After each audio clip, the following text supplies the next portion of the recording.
কচি কাচারা সকলের প্রতি আমার আন্তরিক মোবারকবাদ সালাম। আসসালামু আলাইকুম ওয়া রাহমাতুল্লাহি ওয়া বারাকাতুহু। সকলে ভালো আছেন তো ভাই? সবাই ভালো আছেন? আল্লাহ রাব্বুল আলামিনের দরবারে আমরা শুকরিয়া আদায় করব। এই জন্য আমরা শুকরিয়া আদায় করব এই মুহূর্তে পর্যন্ত যে মহান রাব্বুল আলামিন আজকে সকাল থেকে শুরু করে পর্যন্ত সূর্য উদয় হয় নাই, তাই না ভাই? আমরা যেরকম অবস্থা দেখেছিলাম রাতের নিশানা আসার পরে, রাতের অবস্থা আসার পরে, রাত যখন প্রবেশ করলেন এই মুহূর্ত পর্যন্ত প্রাকৃতিক দুর্যোগ যদি আমাদের আরো বেড়ে যেত তাহলে আমাদের করার কিছু ছিল না। করতে পারতাম ভাই? কিছু করতে পারতাম? আমাদের কোনো উপায় নাই। যিনি আমাদেরকে এই পরিবেশ করায় দিলেন তিনি কে?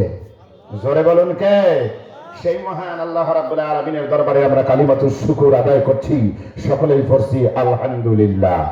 আর জোরে বলুন আলহামদুলিল্লাহ, আর জোরে বলুন আলহামদুলিল্লাহ। অতঃপর শত কোটি দরুদ এবং সালাম নির্যাতিত নিষ্পেষিত একেবারে যেই নবীর উপরে আল্লাহ রাব্বুল আলামিন কোরআন নাযিল করলেন, নাযিল করবার পরে জিনার দাম বেড়ে গেল আকাশচুম্বী। শুধু আকাশ নয়, আসমান এবং জমিনের ভিতরে যারা আসবে এবং যারা এসেছে সবার চেয়ে জিনার মূল্য আল্লাহ রাব্বুল আলামিনের কাছে বেশি। তিনি হলেন আমার আপনার বিশ্ব নবী, শ্রেষ্ঠ নবী, শ্রেষ্ঠ অভিভাবক জনাব মুহাম্মদুর রাসূলুল্লাহ সাল্লাল্লাহু আলাইহি ওয়াসাল্লাম।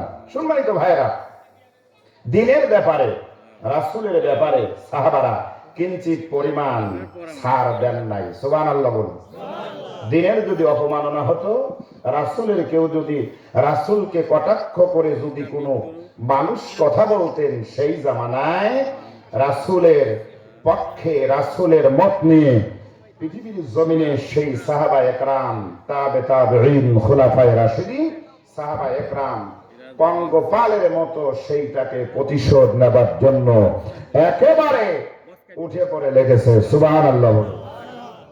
কারণ রাসূল বলেছেন মান আহাব্বা লিল্লাহ ওয়া আবগাদা লিল্লাহ ওয়া আ'তা লিল্লাহ ওয়া মানা'a লিল্লাহ ফাকাদ ইসতাকমালাল ঈমান। মারহাবা বলো।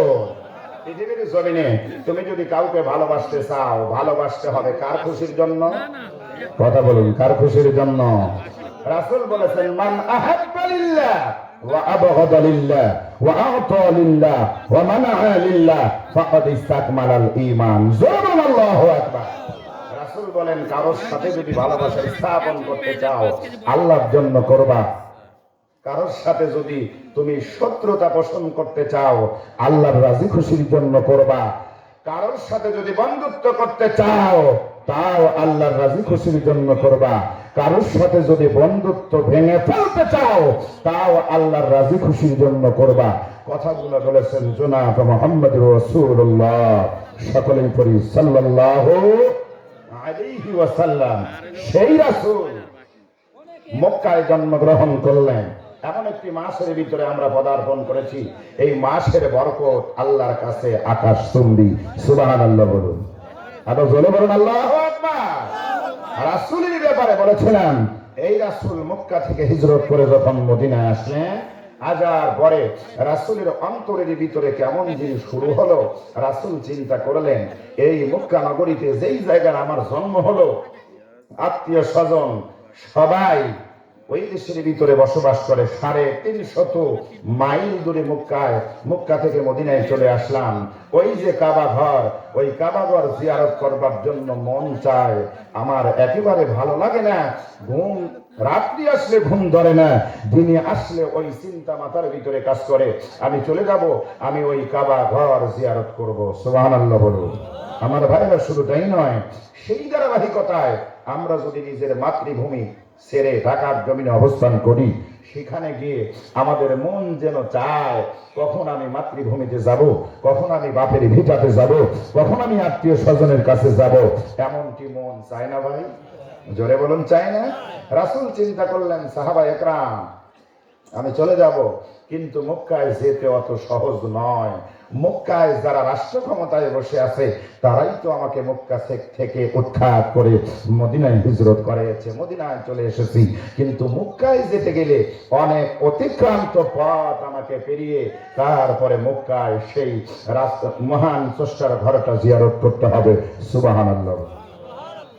আল্লাহ নবী ডেকে ডেকে বললেন, সাহাবায়ে কেরাম তোমরা কি আসো আমার সাথে, তোমরা যাবা? সাহাবীরা বললেন, ইয়া রাসূলুল্লাহ, ইয়া হাবিবাল্লাহ, যেহেতু আপনার উপরে ঈমান এনেছি, আপনাকে মহব্বত করেছি, ভালোবেসেছি, ও নবী যা বলবেন সেইটাই আমরা মুহূর্তের ভিতরে আমরা রাজি খুশি হয়ে সেইটাই গ্রহণ করে নিব। আপনি কথা বলতে দেরি, সেই কাজ হতে দেরি নাই। সুবহানাল্লাহ বলো। রাসূল বললেন, সাহাবায়ে কেরাম তোমাদের কাছ থেকে আমি রক্ত চাই না, তোমাদের কাছ থেকে আমি সম্পদ চাই না, তোমাদের কাছ থেকে আমি কোনো কিছুই চাই না।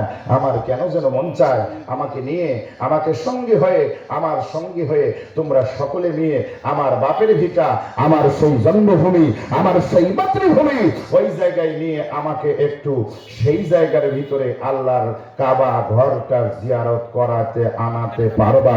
তোমরা কি রাজি আছো? সাহাবায়ে কেরাম বললেন, ইয়া রাসূলুল্লাহ, ইয়া হাবিবাল্লাহ, হ্যাঁ আমরা যাব। জোরে বলুন সুবহানাল্লাহ। এই কথা যখন সাহাবায়ে কেরাম বললেন, আল্লাহর নবী বললেন, তোমরা আসো কতজন?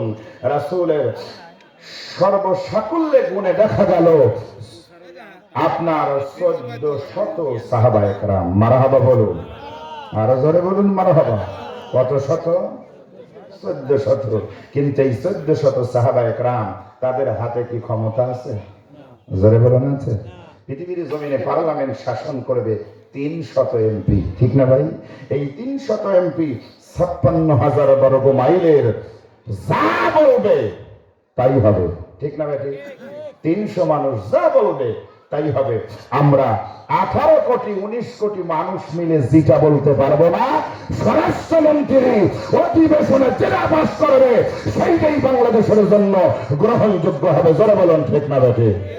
তাইলে আইনের ক্ষমতা আছে না? জোরে বলুন আছে না?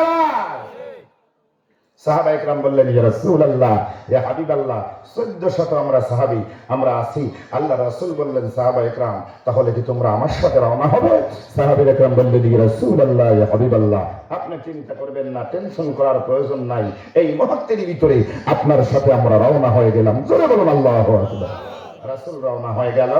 রওনা হওয়ার সঙ্গে সঙ্গে এমন একটা জায়গায় গিয়ে পৌঁছিলেন, যেই জায়গায় যাবার পরে আল্লাহর রাসূলকে বাধা দেওয়া হলো, ঠ্যাক দেওয়া হলো। আবু জেহেল, উতবা, শাইবা, ওলীদ ইবনে মুগীরা তারা ঠ্যাক দিল, বাধা দিল। ওই জায়গা থেকে রাসূল আর সামনের দিকে অগ্রসর হওয়া সম্ভব না। আইনের বাধা। কিসের বাধা? জোরে বলুন কিসের বাধা? সেই সম্পর্কে আল্লাহ রাব্বুল আলামিন আয়াত নাযিল করেছে। সাহাবায়ে কেরাম বললেন, ইয়া রাসূলুল্লাহ, ইয়া হাবিবাল্লাহ, এই জায়গার ভিতরে রাসূল বললেন, সাহাবায়ে কেরাম এই জায়গার ভিতরে তাবু গাড়ো, শিবির নির্মাণ করো, এই জায়গার ভিতরে আমরা অবস্থান করব। অবস্থান করবার পরে আমাদেরকে বাধা দিয়েছে, শেষ পর্যন্ত রেজাল্ট কি হয়, ফলাফল কি হয়, এইটা না দেখা পর্যন্ত এখান থেকে আমরা সামনে অথবা পিছনে যেতে রাজি। সাহাবায়ে কেরাম বললেন, ইয়া রাসূলুল্লাহ, ইয়া হাবিবাল্লাহ, আমরা আপনার সাথে আছি।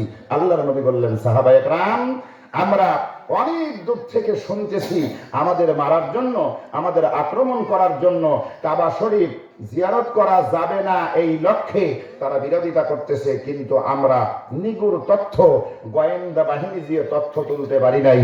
উসমানকে তারা সর্বসাকুল্যে উসমানকে গোয়েন্দা হিসেবে পাঠায় দিলেন মক্কায়। মারহাবা বলো। আল্লাহর নবী বললেন, ওসমান তুমি নিগুর তথ্য নিবা, একেবারে সঠিক তথ্য উঠায় আনবা। আসলে তারা কি আমাদেরকে কাবা শরীফ জিয়ারত করতে দেবে? সে আর না দেবে না। আমাদেরকে প্রবেশ করতে দেবে নাকি দেবে না? যদি না দেয় তাহলে তাদের সাথে সমঝোতা করতে হবে। সমঝোতার মাধ্যমে হলো আমি আল্লাহর ঘর জিয়ারত করে আমি এইখান থেকে মদিনায় ফিরে যাব। সুবহানাল্লাহ বলুন। সম্মানিত ভাইরা, যখন উসমানকে পাঠিয়ে দিলেন, ওরা উসমানকে আটক করলো। আটক করবার পরে উসমানকে চিনে ফেললেন, চিনার পরে আটক করলেন। আটক করবার পরে গুঞ্জন উঠলো, ওরা একেবারে অপবাদ ছাড়াই দিল তারা উসমানকে হত্যা করেছে। এই কথা যখন রাসূলের কাছে আসলেন, সাহাবা একরামকে রাসূল ডাকলেন, আমার সাহাবা একরাম, এই জায়গার ভিতরে কোনো অন্যায় করবার জন্য আমরা আসি না। এই জায়গার ভিতরে আমাদের জমি দখলের জন্য আমরা আসি নাই। আমাদের সম্পদ